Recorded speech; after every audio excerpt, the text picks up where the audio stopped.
రాజకీయాలు యుద్ధాల మధ్య ప్రపంచం నలిగిపోతుంటే కొత్తగా మరో షాకింగ్ విషయం ప్రచారం అవుతోంది. రాబోయేది భయంకరమైన కాలమని ఓ పాపులర్ జోస్యం చెబుతోంది. ఇది ఇలాంటి జోస్యం కాదు. ప్రపంచానికి జోస్యం పవర్ ఏంటో చెప్పిన బాబా వంగా లాంటి జపాన్ బాబా వంగా ఊహించిన విషయం. ప్రపంచాన్ని 2-3 ఏళ్లు వణికించిన మహమ్మారి కరోనా మళ్లీ వస్తోందని షాకింగ్ ప్రిడిక్షన్ చెప్పారు. ఈ జపాన్ బాబా వంగా నిజానికి 2025 సంవత్సరం యుగాంతానికి ఎంట్రీ పాయింట్ అవుతోందని బాబా వంగా చెప్పగా, ఇప్పుడు జపాన్కు చెందిన భవిష్యత్ దర్శిని ర్యోటసుకి కూడా ఇలాంటి జోస్యమే చెప్పారు. మరి ఇవన్నీ ఒట్టి మాటలేనని కొట్టిపారేయగలమా? ప్రపంచానికి మరోసారి కరోనా కష్టాలు తప్పవా?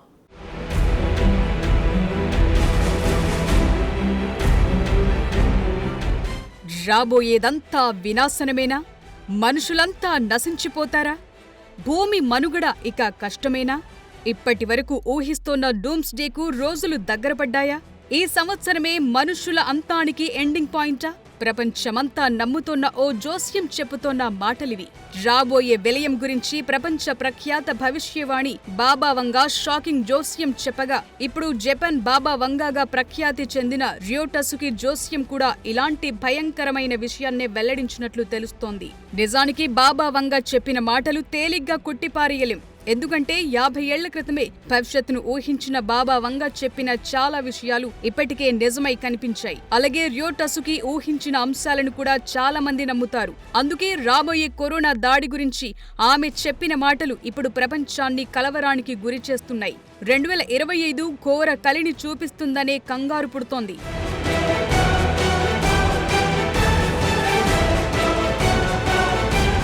కాస్త వింతగా ఉన్న ర్యోటసుకి అంచనాలకు చాలా ఖ్యాతి ఉందనటంలో సందేహం లేదు. జపనీస్ మాంగా కళాకారిణిగా పేరున్న ర్యోటసుకి అందుకే మరోసారి ప్రపంచ దృష్టిని ఆకర్షించింది. కరోనా వైరస్ త్వరలో తిరిగి రావచ్చని ఆమె హెచ్చరికలను లైట్ గా తీసుకోని పరిస్థితి ఉంది. ర్యోటసుకి 1999లో రాసిన తన కామిక్ పుస్తకంలో 2020లో వచ్చిన కరోనా వ్యాప్తిని ముందే ఊహించినట్లుంది. కాగా ఇది జరిగిన దాదాపు ఒక దశాబ్దం తరువాత, అంటే ఇంచుమించు 2030లో కోవిడ్ వైరస్ మరోసారి ఆవిర్భావం చెందుతుందని ఆమె వెల్లడించినట్లు తెలుస్తోంది. The future as I see it అనే తన కామిక్ లో జపాన్ బాబా వంగా రాసింది గమనిస్తే 2020 చుట్టూ తెలియని వైరస్ కనిపిస్తుంది.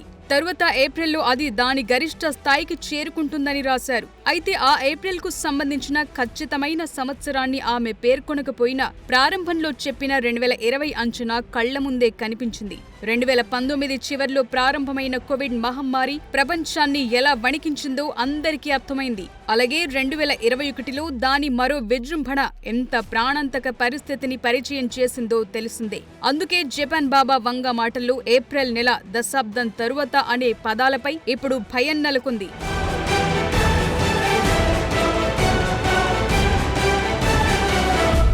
నిజానికి 2030లో వైరస్ తిరిగి రావచ్చని రియల్ బాబా వంగా చెప్పారు. ఆమె రచనల ప్రకారం వైరస్ ఒకటి అదృశ్యమవుతుంది, కానీ దాదాపు 10 సంవత్సరాల తరువాత తిరిగి కనిపిస్తుందని సూచించారు. ఇప్పుడు వీళ్ళిద్దరి కాలక్రమం నిజమైతే అది 2030 సంవత్సరం నాటికి తిరిగి రావచ్చనే అంచనా ఉంది. అయితే 2 దశాబ్దాల క్రితం మొదటిసారిగా ప్రచురించబడిన ర్యోటసుకి కామిక్ పుస్తకంపై ఇప్పుడు ప్రజారోగ్య నిపుణులు చర్చిస్తున్నారు. ఎందుకంటే ప్రపంచ నిపుణులు కూడా దాదాపుగా ఇదే అంశాన్ని వెల్లడించిన సందర్భాలు లేకపోలేదు. కరోనా పునరాగమనం గురించి శాస్త్రవేత్తలు స్పష్టంగా ఎలాంటి ధృవీకరణ చేయనప్పటికీ చాలా మంది డిసీజ్ X వల్ల కలిగే ప్రమాదాల గురించి హెచ్చరికలు చేశారు. ఇది తెలియని వ్యాధికారకాల నుండి ఉత్పన్నమయ్యే ఊహాజనిత తదుపరి మహమ్మారి అని సూచించారు. ఇక ఇప్పటికే H5N1 bird flu, measles, mpox, Ebola వంటి కొత్త ముప్పులపై పెరుగుతున్న ప్రపంచ ఆందోళనల మధ్య మరో మహమ్మారి వస్తే దాన్ని ఎదుర్కోవటానికి అన్ని దేశాలు రెడీగా ఉండాలని ఇటీవల ప్రపంచ ఆరోగ్య సంస్థ కూడా పలు ఒప్పందాలపై సంతకం చేసింది. ఈ నేపథ్యంలో జపాన్ బాబా వంగా ప్రిడిక్షన్ ఆసక్తిని రేపుతోంది.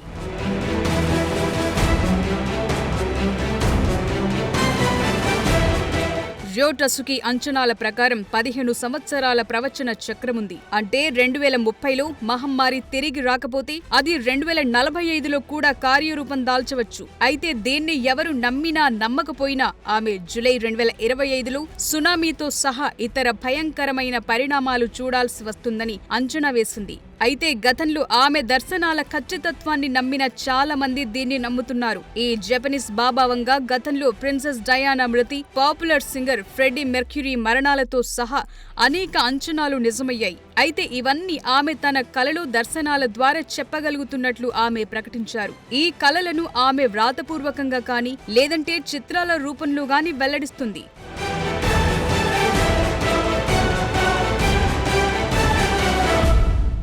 ఇటీవల మూడో ప్రపంచ యుద్ధం గురించి అంతర్జాతీయంగా ఆందోళనలు వచ్చిన సందర్భంలో 2025లో యూరప్ యుద్ధం వస్తుందని బాబా వంగా జోస్యం చెప్పారు.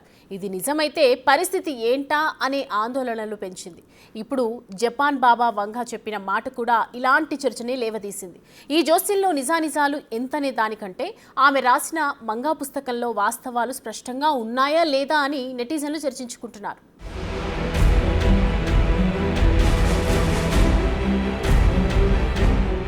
70 సంవత్సరాల వయసున్న రియో టసుకి చాలా కాలం తరువాత మళ్లీ వార్తల్లోకి ఎక్కారు.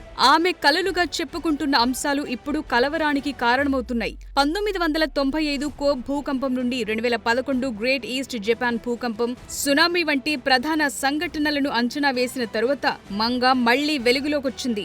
మార్చి 2011 గ్రేట్ డిజాస్టర్ కమ్స్ అనే హృదయ విదారకమైన అధ్యాయం ఆ సంవత్సరం మార్చి 11న సంభవించింది. ఆ నిజమైన విపత్తుకు సంబంధించిన స్థాయిని చూసిన తరువాత జపాన్ బాబా వంగా శక్తి చాలా మందిని ఆకర్షించింది. The future that I saw అని ఆమె రాసిన భవిష్యత్ దర్శినిలో టసుకి భారీ సునామీతో కూడిన ఒక పీడకల వివరాలను అందించారు. ఇందులో జపాన్ ఇప్పటివరకు ఎదుర్కొన్న దానికంటే చాలా పెద్దది. ఉత్తర మరియానా దీవులు, ఇండోనేషియా, తైవాన్, జపాన్లను కలిపే వజ్రాల ఆకారపు జోన్లో వస్తుందని, అప్పుడు అత్యంత భారీ బుడగలు పైకి లేచి జపాన్కు దక్షిణాన సముద్రం ఉడికిపోతుందని ఆమె వెల్లడించారు. 2011లో వచ్చిన సునామీ కంటే ఇది 3 రెట్లు పెద్దదని ఆమె మంగా పుస్తకంలో రాశారు. కాగా దీన్ని కొంతమంది అభిమానులు ప్రవచనాత్మక కామిక్ స్ట్రిప్ అని పిలుస్తున్నారు. అయితే భూకంప పరంగా అస్థిరమైన పసిఫిక్ రింగ్ ఆఫ్ ఫైర్లో జపాన్ స్థానాన్ని బట్టి కొందరు ఆమె మాటలను తీవ్రంగా పరిగణిస్తున్నారు.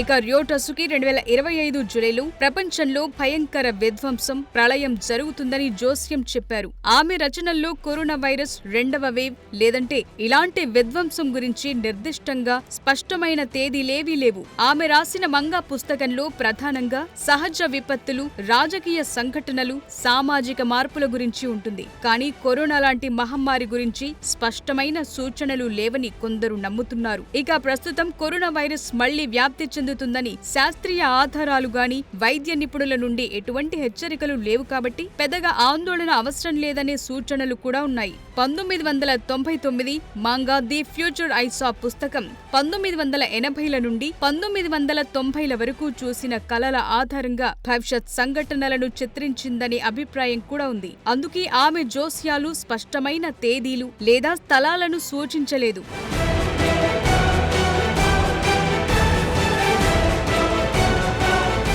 రియో టసుకి ప్రసిద్ధ జోస్యాలు చూస్తే 2011లో జపాన్ భూకంపం, కొందరి రాజకీయ నాయకుల మరణాలు, అంతర్జాతీయ సంక్షోభాలున్నాయి. ఇక 2025 జూలైలో రాబోయే ప్రళయం ప్రపంచంలో భయంకరమైన విధ్వంసంగా కొందరు భావిస్తున్నారు. అయితే ఈ జోస్యం ఆమె మంగాలో స్పష్టంగా లేదు. ఇది ఊహాగానాలు, అతిశయోక్తులపై ఆధారపడి ఉందనేది నిపుణుల అభిప్రాయం. ఇక కరోనా గురించి కూడా అంతే. రియో టసుకి మంగాలో కరోనా వైరస్ లాంటి మహమ్మారి గురించి స్పష్టంగా చెప్పలేదు. అందులో ప్రపంచవ్యాప్త అనారోగ్యం లేదా సామాజిక అల్లకల్లోలమని ఉంది. దీన్ని కొందరు కరోనాతో జోడిస్తున్నారనే అభిప్రాయాలున్నాయి. ఈ క్రమంలోనే కొందరు కరోనా రెండవ వేవ్ 2025లో వస్తుందని ప్రచారం చేస్తున్నారు.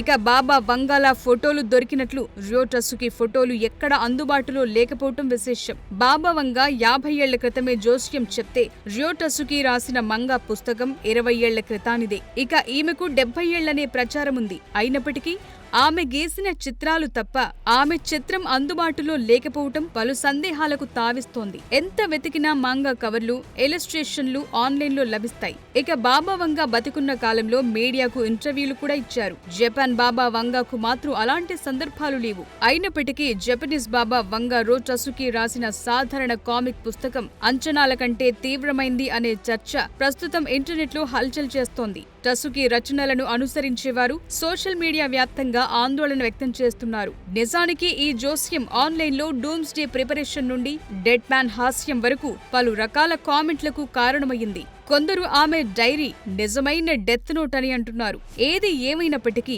భూమిపై పెరుగుతోన్న భూతాపం, పర్యావరణ మార్పులు, భౌగోళిక రాజకీయ పరిస్థితుల దృష్ట్యా నిపుణులు కూడా జాగ్రత్త వహించాలని కోరుతున్నారు. అయితే ఈ అంశాలు మంగా లాంటి పుస్తకాలను, బాబా వంగా లాంటి జోస్యాలను నమ్మటం కంటే సైన్స్, భూకంప శాస్త్రం చెప్పింది వినటమే కరెక్ట్ అంటున్నారు.